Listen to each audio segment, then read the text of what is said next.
สบายดีตอนเช้าทุกคน ตอนนี้เป็นอยู่คาวาโกเอโล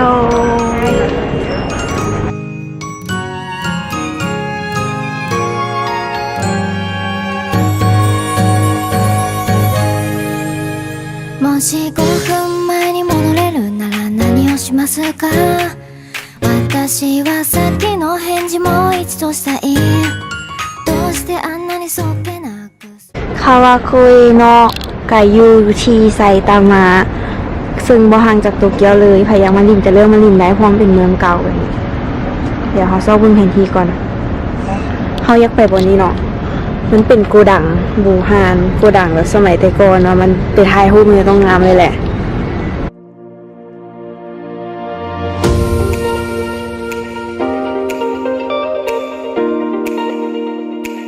ตอนนี้ผู้พาทางของเขากำลังงงกับแผนที่มันก็คือสถานที่ท่องเที่ยวมันไม่ใช่บ้านคนซื่อๆสินะแล้วแบบสถานที่ท่องเที่ยวมันยิ่งพอได้เจ๊พาน้องลงเลยซูมไปลงหรอเชื่อใจกันแผนที่เก็บมามึงแผนที่เน่ามากทุกคนเราเจอตึกเก่าแล้วตึกนี้เห็นต้องมาตึกหนึ่งมันคืออย่างมันเป็นร้านอาหารไปออกทางไงเมื่อนี้เขาต้องพาท่านผู้ชมไปบึงสถานที่ท่องเที่ยวให้ได้เนาะถึงแม้ว่าเขาจะย่างหลงซ้ำใดเขาก็จะไม่ยอมแพ้ทายญี่ปุ่นเนาะคนตอนนี้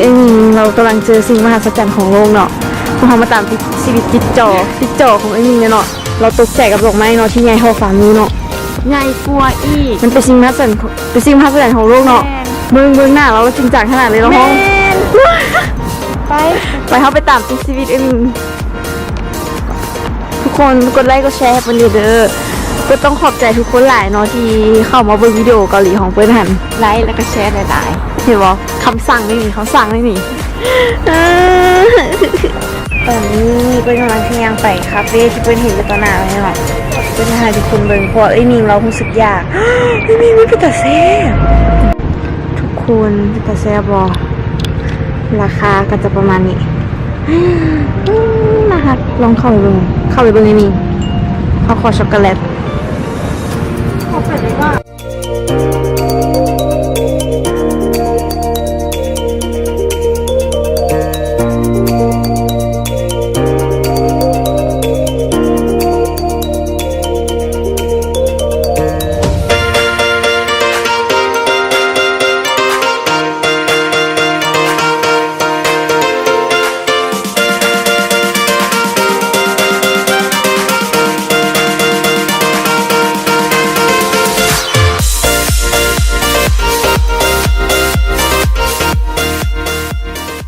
ตอนนี้เป็นข้าวมานั่งแล้ว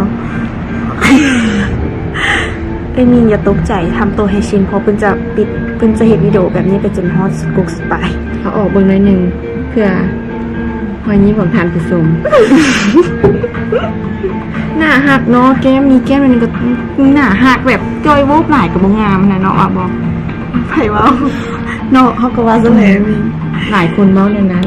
5 นาทีน้อยนึงเด้อทุกคนแต่ว่าโคตรน่ารักเลยพ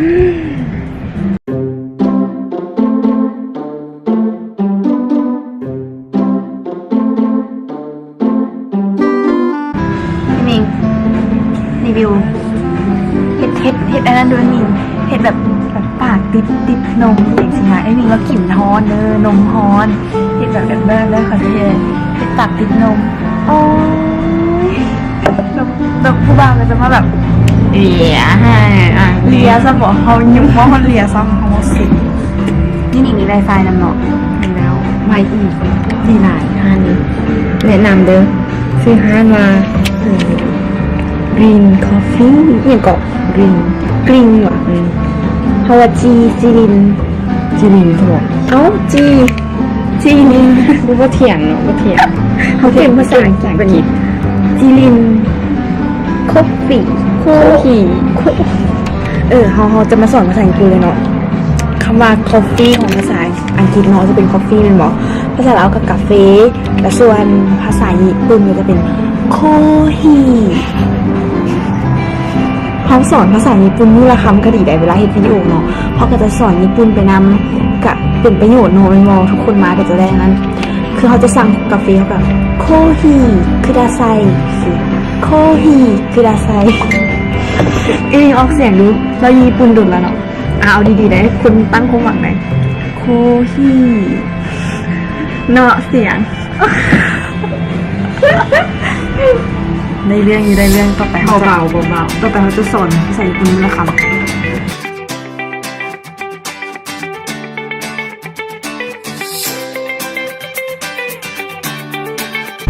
ตอนนี้เขาออกมาจากคาเฟ่แล้วเขากำลังย่างไปบอลเขาจะไปทะเลไอ้สร้างเข้ามาแล้วเนาะทักทายกล้องเขามีไหมหรือพวกเอ้ยมีพอแล้วให้ไอ้สร้างทักทายหน้าเข้าไปไอ้สร้างทักทายแล้วที่บ้านเนาะเราคิดถึงแล้วเข้ามา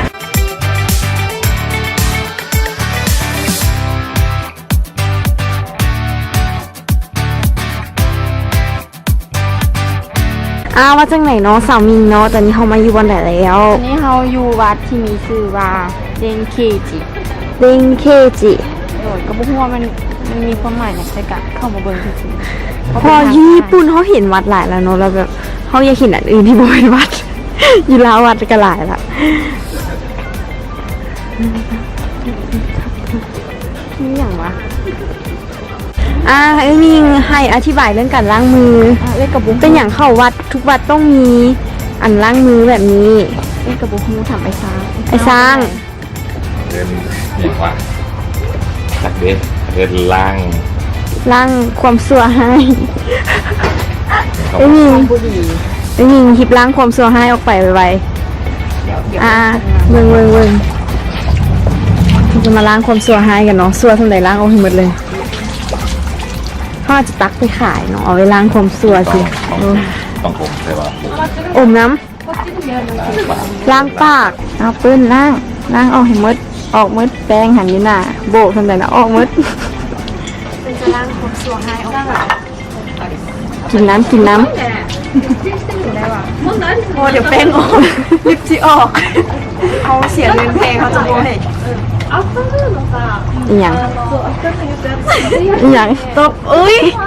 เอาเนาะตอนนี้ฮอดจุดที่เปิ้นอยากได้ที่สุดในวัดคือบอลอย่างเปิ้นบู๊เขาเจ้าบู๊เห็นอ่ะเขาเจ้าแบบเอาควันใส่เพื่ออย่าง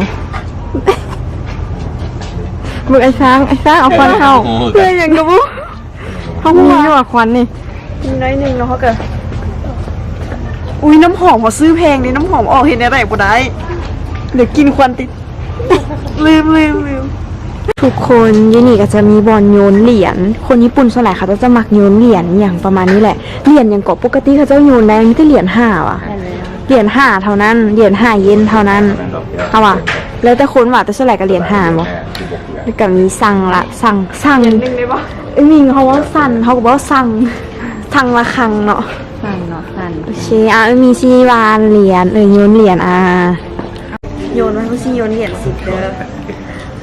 มันจะขอให้เป็นจอยมาความจอยพุ่นไปโยนพุ่นไกลๆพุ่นไปพุ่นนะพุ่นหมดแบบลาเลยวะชูจอยจบเนาะขอพรจอยแล้วเห็นไหมจอยกับบอลเลยจอยเลย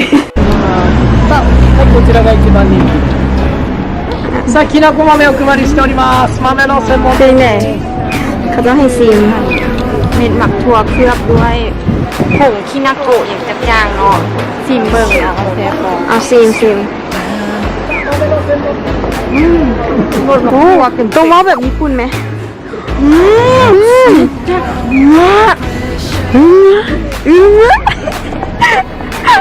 บ่ค่อยเลยฮะเขาฮอดแล้วนี่เป็นตึกดำๆอันนี้หลายเลย โอ้โหเขามาคนละเมืองเลยนี่ไหนมิง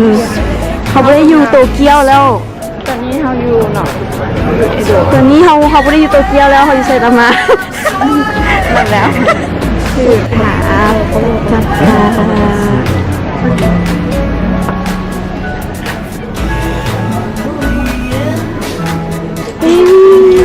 คุณหาฮักเลยเขาว่ากระเป๋าเงิน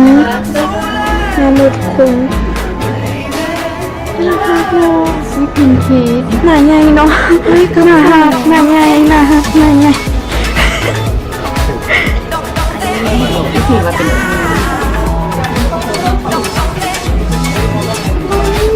แล้วมีเขาบซื้อคู่กันเนอะอุ้ยนี่โอริกามิ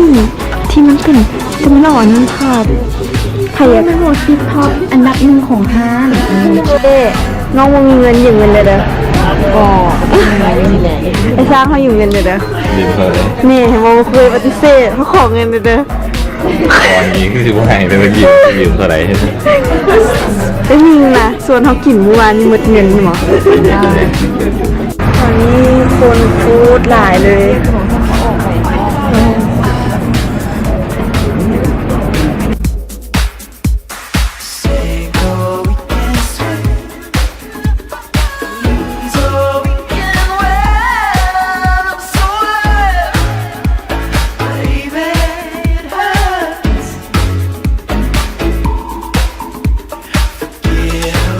ตอนนี้เนาะหนังอยู่ร้อนเนาะเดี๋ยวสิได้แก้เสื้อแล้วนี่นะถอดออกมาเลย เดี๋ยวขอตัวไปถ่ายรูปลิงกันเด้อแถวนี้มีสว่างามคนเรียนแถวเอาเย็บตีกันแล้ววันนี้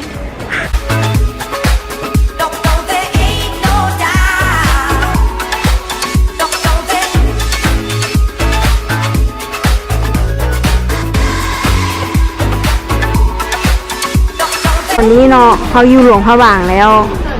คือวอมุมแบบนี้เสาแบบนี้เงินแบบนี้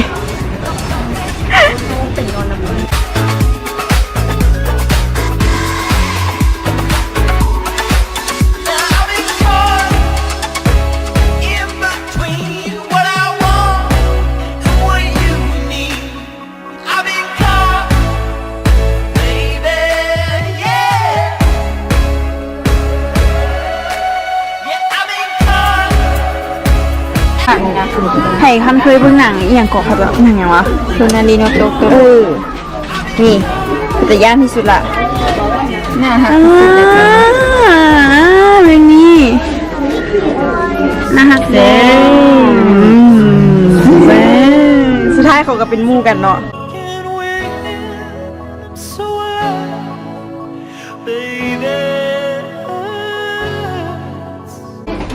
ตัวนี้นอนในหนังเนาะเวลามันใส่ฮามันจะว้า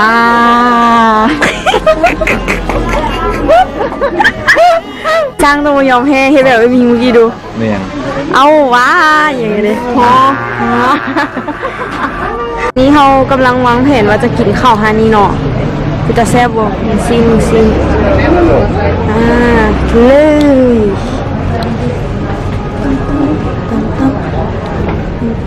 อาหารของเรามาแล้วกันดีหน่อยดิสั่งด้วยกันไปเลยเขา thank you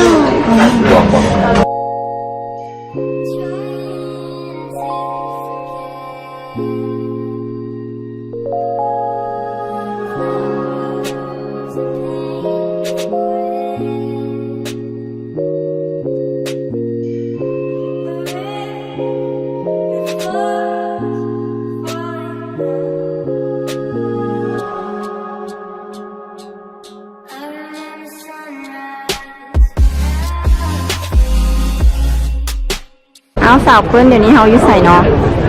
ตอนนี้เฮามาอย่างจะยากที่มันเป็นซอยแล้วนะคะเนาะอันที่เฮามาก็คือที่มาเบิ่งระฆังเนาะเปิ้นนำเบิ่งเปิ้นคนงามอิ่มๆเลยนี่ถอดเสื้อออกแบบว่าโคตรเฮงเป็นพนักงานทั่วไปไอ้สร้างแน่ถ่ายสร้างแน่สร้างอิ่มบ่อิ่มแล้วโอเคคือย่างต่อไปเฮ้ยอ่านเป็นภาษาลาวอ้ายสำเนียงลาวดูสิฮักกล้องยังไหนกะฮักเจนี่อ่านอันไหน ไปเมื่อกี้นะป้าเนี่ยนะอ่านดูอ่านเลยเฟิร์นอ่านอีโมอีกตัวหนึ่งค่อยอีโมภาษามือละคำเนาะค่อยอีโมนั่นเนาะคนสตาร์บัคเอโด เห็นว่าทุกคนสตาร์บัคเอโดเฮ้ยแบตก้อนเพิ่นสิหมดแล้วอุ้ยผมนะบึดมัดบึดละคือตอนนี้เนาะตอนนี้ก่อนแบตกล้องเปิ้นจะหมดแล้วหลายอย่างเขาก็ยางมามันก็จะมีประมาณนี้แหละความจริงมันก็จะมีอย่างอีกหลายคนนี่เดี๋ยวมันจะย่างไก่นิดนึงแบบไปวัดแต่พวกเขาคือสิบ่ไปเอาไว้ใครสนใจมาลิน ตัวเขาใช่ไหม ใครสนใจมาลินกะมาได้เด้อนะสนใจมีได้แนวแซ่บๆเลยไปกินเมื่อกี้กับแซ่บอยู่ถ้ามากดไลค์กดแชร์กดติดตามกันเด้อบ๊ายบาย